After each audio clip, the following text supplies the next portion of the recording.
Hello, I'm Dr. David DeRose, the host of American Indian and Alaska Native Living. It's great to have you with us for this special bonus video content that complements this week's edition of American Indian and Alaska Native Living Radio. My guest is Clint Padgett. He's speaking about an important and essential function, namely program management.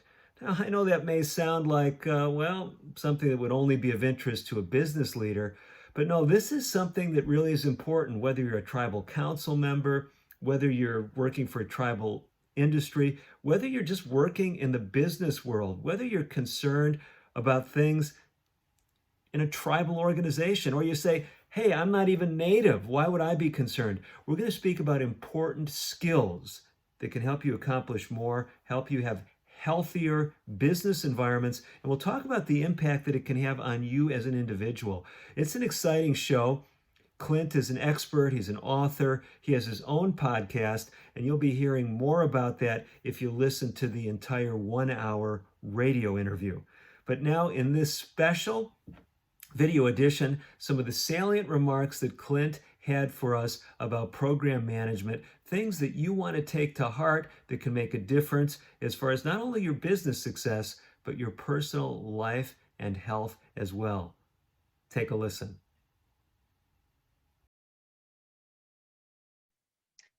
Okay, it is so exciting, Clint, to have you on the show. Clint Padgett is the CEO of Project Success.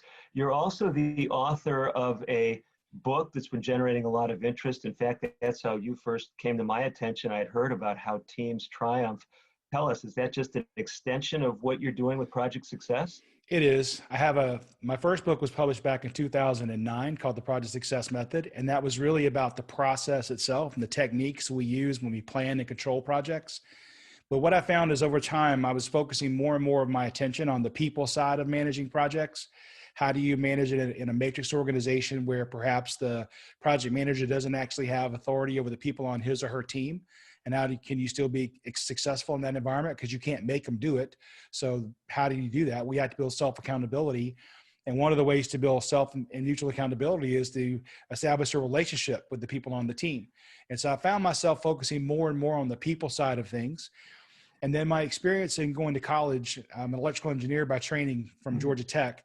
And one of the things I noticed was even though I worked really hard and I studied a lot, I didn't always get the highest grades in my classes, but I was okay with that because the 3 or 4 people who got better grades didn't have dates that weekend. So it occurred to me that social skills mattered. And the same thing applies in project work. Social skills matter. And I'll be stereotypical for a second, but I think there's a grain of truth in this stereotype. If my brain is math-based, I'm really comfortable at doing math and solving really hard technical questions, sometimes that person is not the best at the motivational conversational skills because they'd rather go back to the cubicle and design and this widget or do this hard complex thing. But if you manage projects, then you need both sets of skills. You need the technical skills, obviously, but you still need the softer people skills. And that's really what drove me to write How Teams Triumph, is about the softer people side of managing projects. And I think one of the things that folks throughout Indian country have really valued throughout history are those social relationships. And very closely knit societies, generally historically among those in Indian country. And yet today we're dealing with a lot of challenges that really seem to be stressing that human side of things. Can you walk us through that whole dialogue, at least from your perspective, Clint? Absolutely. So I've been doing a lot of research into this topic, talking to a lot of really talented people. I talked to Joseph Grandy, who wrote Crucial Conversations. I've talked to Alison Wood Brooks at Harvard Business School, who studies the psychology of conversation. And I think what I look at it is this. When I was researching to write the new book that's coming out soon, there was a chapter called Communicate Like a Person, Not an Emoji. And when I was doing the research on that, it turns out that in my 5+ decades on this planet, I had the wrong definition for communication. I thought what you and I are doing today is communicating. And it's actually not true. The definition of communication is an exchange or just me telling you something. That's communicating. So therefore, I can communicate through a text message, through an email, through posting on some collaboration tool like Slack or Jira. One-way communication is, in fact, communications. What we want to do instead is have a conversation. And a conversation, by definition, is an oral exchange of ideas. So people ask me all the time, well, Clint, what does it take to be a good conversationalist? And my pat response is, you need to use your ears more than you use your lips. You must Okay. listen at least as much, if not more, than you talk. And so one of the other keys is you must be present in the moment. So put your phone down, make eye contact, have the conversation. And it doesn't mean you have to agree with the other person. It simply means you have to recognize they have a point of view that is valid to them. And therefore you have to say, okay, I understand your point of view. I accept that you have that point of view. I'm not agreeing with it, but I am in the present in the moment, and I'm opening myself up to hear what you have to say. And I look at the world today, and what I think is happening is we have a lot of people yelling at each other, Mm. their lips, and they're Hmm. closing their ears. And you're never going to win that battle. You're never going to be successful in that kind of an environment, because more than likely you're closed-minded. You're never going to open yourself up to change.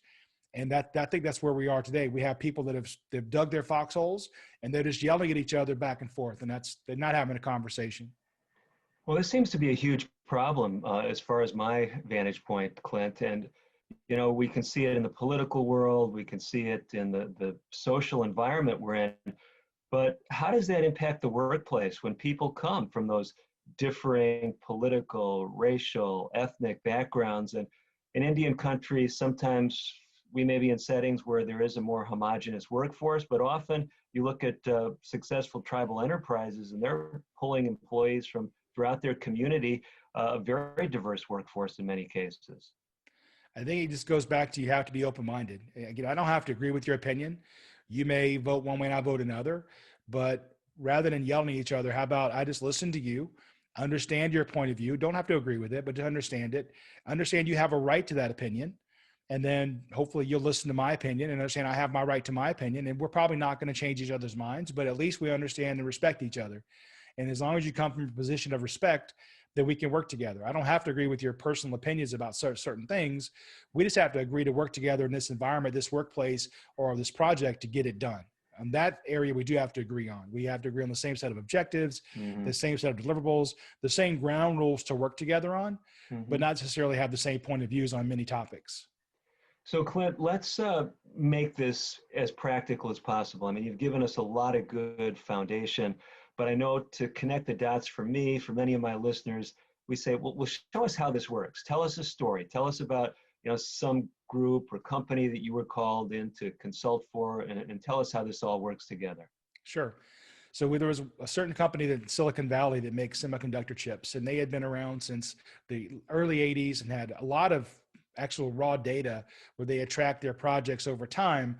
And they knew that a lot of the projects that they took on, they ended up abandoning before they came to completion. And Mm. unfortunately, by the time they abandoned the project, which is the terminology they call is killed, by the time we killed the project, they'd already used up most, if not all, of the budget allocated for it, the resources allocated for it, and most of the time allocated for it, and had nothing to show for it. Mm. Of the ones that actually went to completion, they were finishing them on average 9 months late. So a 14-month project was finishing in 23 months. So clearly that's a lot of lateness.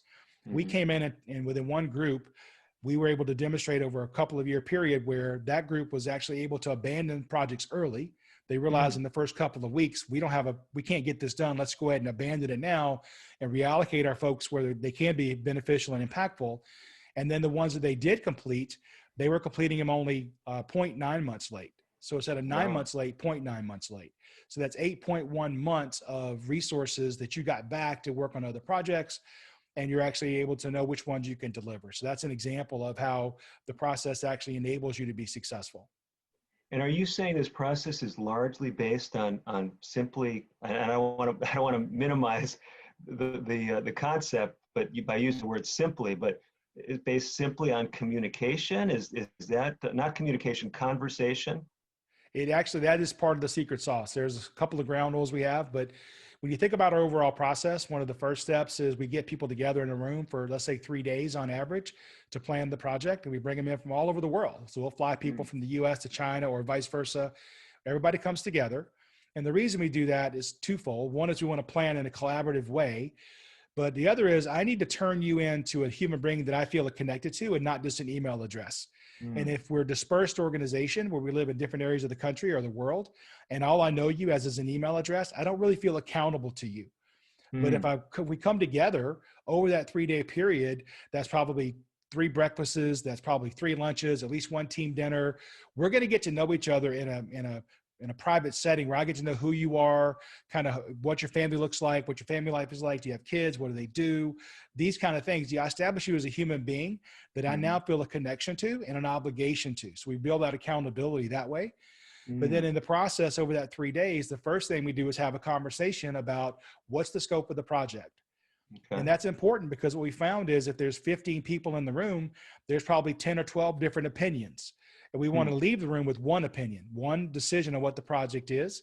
And then, oh, by the way, make sure that matches what our customer actually wants us to go do. And we do Mhm. that.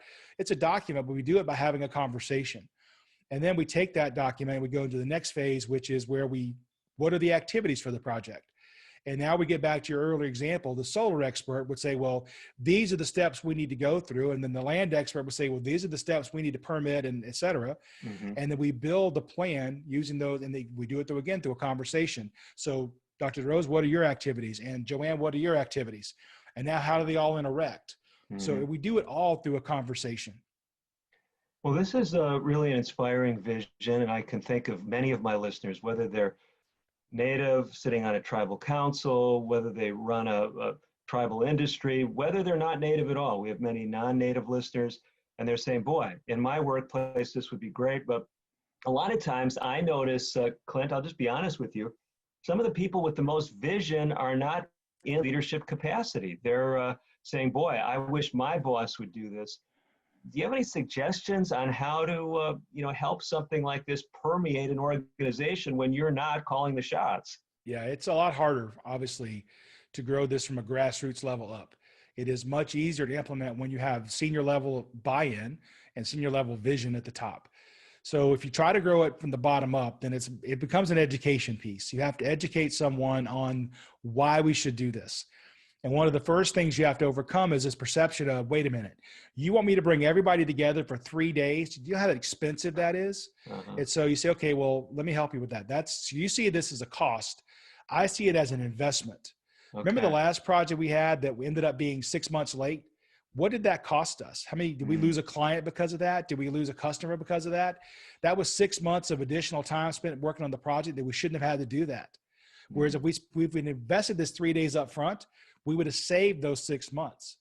So you have to help them understand it's not a cost, but it's an investment they're going to recoup a multiple of on the back end.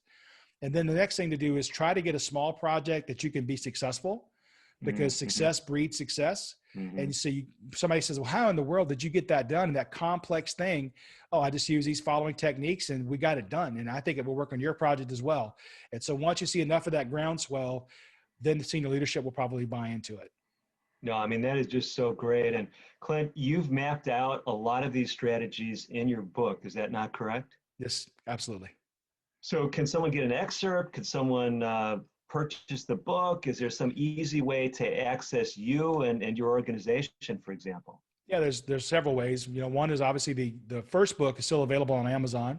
You can buy it on Amazon. You can buy the Kindle version or the physical version. Mm-hmm. The new book comes out probably later this. I think we're going to pick January 5th as a release date to get out of the whole end of the year vaccine, non-vaccine, political, Christmas Mm-hmm. holidays, all that. Mm-hmm. Get that passed, right? So that'll be available, of course, at all your favorite places. You can go to projectsuccess.com and you can Okay. find us there as well.